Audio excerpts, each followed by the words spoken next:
Hello, hello, hello and good morning. Hallo, hallo, hallo und guten Morgen. So remember, Erinnere dich daran. you have to see Christ for who he really is and then yourself in him for who you really are. Du musst Christus so sehen, wie er wirklich ist, und du musst dich in ihm so sehen, wie du wirklich bist. For you are one with him in his glory, Paul says in verse 4. In Vers 4 sagt Paulus, du bist jetzt eins mit ihm in seiner Herrlichkeit. So look at verse 5. We already talked about this. Schauen wir uns Vers 5 an, wir haben schon darüber gesprochen. You have to live the way as it's already true. Du musst so leben, als ob es bereits wahr ist, That you have really died to sin. dass du der Sünde gestorben bist. Now, then he continues to say, Dann sagt er, live as one who has died to the desires for forbidden things. lebt wie jemand, der dem Verlangen nach verbotenen Dingen gestorben ist.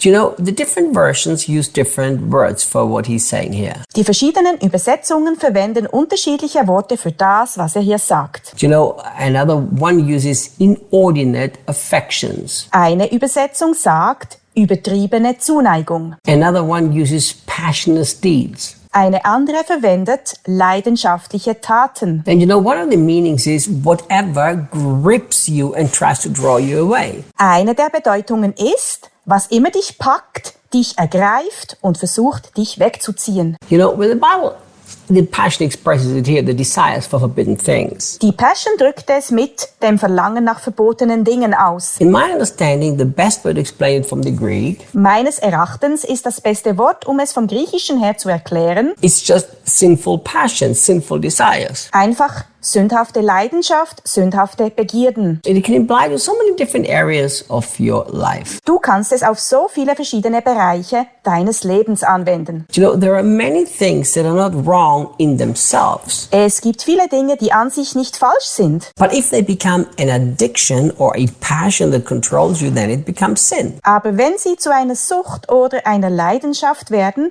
die dich kontrolliert, dann wird es zur Sünde. I like to express it like this. Ich drücke es gerne so aus. It's not what you have, it's what has you. Es ist nicht das, was du hast, sondern das, was dich hat. So in my understanding, you could put into this expression here all sorts of things. Meinem Verständnis nach kann man in diesen Ausdruck alles Mögliche einsetzen. Food, money, career, Essen, Geld, Karriere. many different things. Viele verschiedene Dinge. So do you eat the food? Has the food gripped you? Has it become an addiction, a passion? Isst du das Essen oder hat das Essen dich gepackt, weil es zu einer Sucht, zu einer Leidenschaft wurde? You see, you have to live as somebody who's died to anything that controls you. Du musst als jemand leben, der allem gestorben ist, was dich kontrolliert. You know, many years ago, I made this decision. Vor vielen Jahren habe ich diese Entscheidung getroffen. When I feel that anything in my life that is not sinful in itself, Wenn ich das Gefühl habe, dass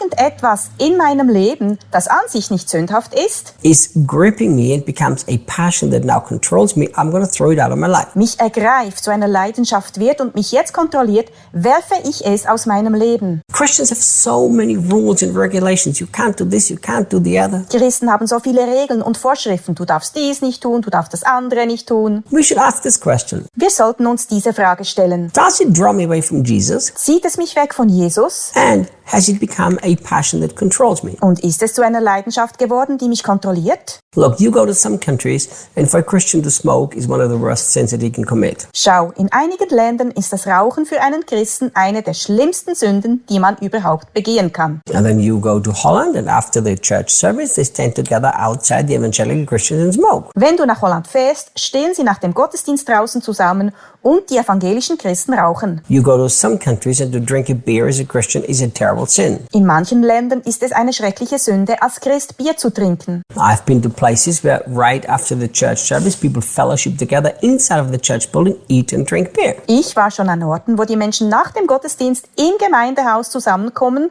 essen und Bier trinken. So instead of making all sorts of regulations that are usually culture-based anyhow, not Bible-based, Anstatt alle möglichen Vorschriften zu machen, die ohnehin meist kulturell und nicht biblisch begründet sind, why don't we take the word of God right here warum nehmen wir nicht genau da das Wort Gottes and say that if it's a desire that has gripped me for something, then I live like I have died to it. und sagen, wenn mich ein Verlangen nach etwas gepackt hat, dann lebe ich so, als wäre ich dem gestorben. See, that's how I live. Siehst du, so lebe ich. I enjoy a nice glass of wine in the evening or with a good meal. Ich genieße ein schönes Glas Wein am Abend oder zu einem guten Essen. But trust me, the moment I would feel that now wine has become my desire, my passion, I never want to drink it again. Aber glaub mir, in dem Moment, in dem ich merke, dass Wein zu meiner Lust, zu meiner Leidenschaft geworden ist, würde ich nie wieder davon trinken wollen. So instead of making this carnal judgment, ask yourself this question. Anstatt dieses fleischliche Urteil zu fällen, solltest du dir diese Frage stellen. What has gripped my desires? Was hat meine Begierden gepackt? You know, I have a very close friend Ich habe einen engen Freund, that has, for his birthday, he received one of these e-cigars, electric cigarettes. der zu seinem Geburtstag E-Zigaretten, elektrische Zigaretten bekommen hat. You know, he's not a smoker, Er ist kein Raucher, but he enjoyed it. aber er hat es genossen. So then he bought himself another one, Dann kaufte er sich noch einmal welche and he liked it. und er mochte es. And then I heard him say that he realized that this has actually now gripped him. Dann hörte ich ihn sagen, dass er gemerkt hat, dass es ihn jetzt wirklich gepackt hat. So he